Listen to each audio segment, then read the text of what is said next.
क्या आप financial planning करते हैं? क्या आपको भी पता नहीं चलता कि सैलरी कब आई और कब चली गई?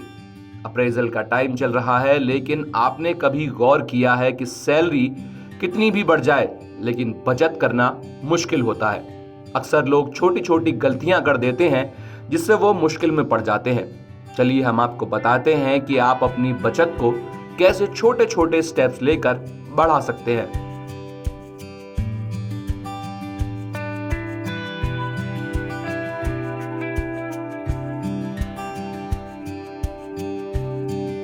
सैलरी बढ़ते ही लोग अक्सर अपने खर्चों को भी बढ़ा लेते हैं, जिसे लाइफस्टाइल इन्फ्लेशन भी कहा जाता है।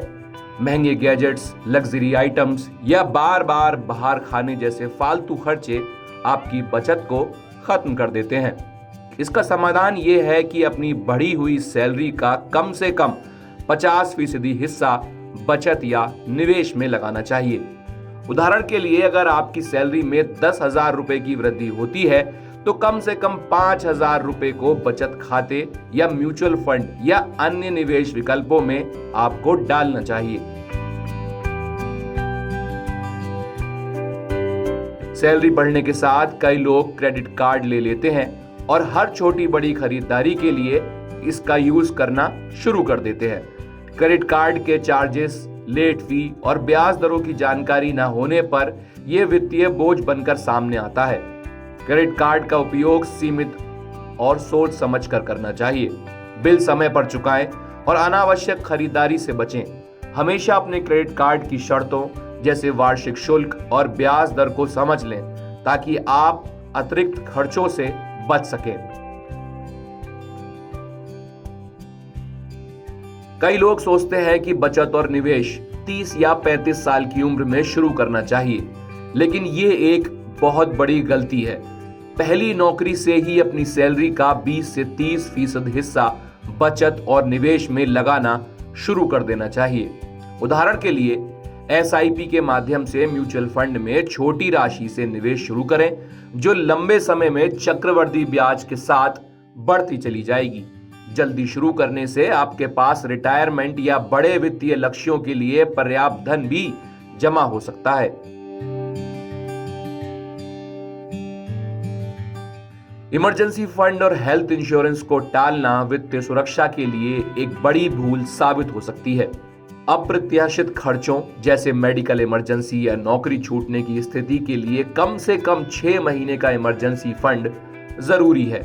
उदाहरण के लिए, अगर आपका मासिक खर्च 50,000 रुपए है तो 3 लाख रुपए का फंड बनाकर आपको चलना चाहिए। इसके अलावा एक अच्छा हेल्थ इंश्योरेंस प्लान लें जो अस्पताल के खर्चों को कवर करे और आपकी बचत को सुरक्षित रखने में महत्वपूर्ण और मददगार साबित हो। अगर आपको ये नहीं पता कि आपकी सैलरी कहां खर्च हो जाती है तो पैसा जल्दी खत्म हो सकता है। बिना बजट बनाए खर्च करना वित्तीय अनुशासन को तोड़ता है। बजट बनाकर अपने खर्चों को पार्ट्स में डिवाइड कर लें, जैसे किराया, किराना, बचत और मनोरंजन। उदाहरण के लिए 50-30-20 नियम का पालन करें। सैलरी का 50% जरूरी खर्चों पर, 30% आपकी इच्छाओं पर और 20% बचत में निवेश के लिए सैलरी को बांट दें। बजट बनाने से आप अनावश्यक खर्चों को कम कर सकते हैं और अपने वित्तीय लक्ष्यों की ओर आसानी से बढ़ सकते हैं। इन गलतियों से बचने के लिए वित्तीय अनुशासन अपनाना जरूरी है। नियमित रूप से अपनी आय और खर्चों की समीक्षा करें और अपने वित्तीय लक्ष्य निर्धारित करें, जैसे घर खरीदना या रिटायरमेंट प्लानिंग बेहद जरूरी है। छोटे छोटे कदम पर निवेश करते चलें, जैसे ऑटोमेटेड बचत या फिर SIP लंबे समय में बड़ा बदलाव ला सकते हैं। अगर आप निवेश के विकल्पों को समझने में सही साबित होते हैं तो ये आपके जीवन में बहुत ज्यादा मदद कर सकता है। उम्मीद है जानकारी आपको पसंद आई होगी। वीडियो देखने के लिए धन्यवाद। अगर आप ये वीडियो YouTube पर देख रहे हैं तो हमारे चैनल को सब्सक्राइब करें और बेल आइकन को दबाना ना भूलें। अगर आप Facebook पर ये वीडियो देख रहे हैं तो हमारे पेज को लाइक करें।